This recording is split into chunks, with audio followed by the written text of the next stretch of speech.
In the long and glorious history of men butchering each other, we river folk make the best meat. How else can you explain why anyone would stay in a land of constant carnage for thousands of years?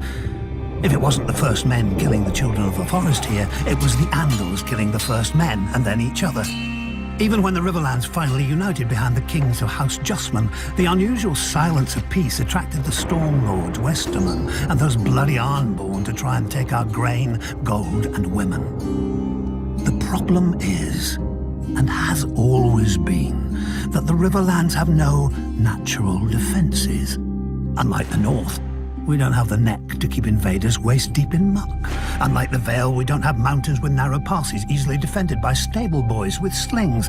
Unlike Dawn, we don't have a blazing sun and, well, the Dornish. My ancestors may have had a funny taste in sigils, but they knew one thing. If you plan on staying in the Riverlands, you'd better have a strong castle. My ancestor, Axel Tully, bright man that he was, realized that most soldiers can't swim and raised his castle of Riverrun where the Red Fork and the Tumblestone rivers meet. He built right up to the water on each side, daring attackers to force a crossing. If they wore armor, they'd drown. If they didn't, our archers would feather them from the battlements as they paddled. An army could still assault Riverrun from the west, however, so my ancestors dug a wide moat along our western wall, connecting the rivers on either side of the castle. When any would-be conquerors showed up, we opened a series of gates and flooded the moat, transforming Riverrun into an island fortress with enough stores to last years. As the invaders starved in their camps, they'd watch us fish off our walls, just for variety.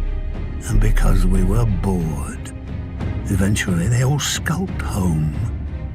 In the 1,000 years that Riverrun has stood, not once has it been taken by force. It's a proper castle. You want it? You have to marry into it. Even the damned Freys knew that much. Up-jumped toll collectors living on a bridge instead of beneath it like the rest of their kind. But finally, a Lord of the Crossing passed off one of his brood to his liege lord, House Tully, my nephew Edmure. People say Lord Walder arranged the Red Wedding to punish Robb Stark. I say he did it just as much to steal Riverrun. They've always envied our castle. Maybe they think 2 rivers can wash off the filth that coats them. They'll never know. The Lannisters could grant Riverrun to the Freys for 1,000 years, but that doesn't mean they can have it. Do you think it was hard to convince Tully's soldiers to turn against the Freys? Do you think we won't enjoy watching them simper as winter bears down on their pitiful camp? I even carved a new fishing rod for the occasion. When the starving Freys look up at our walls, we'll wave our trouts at them.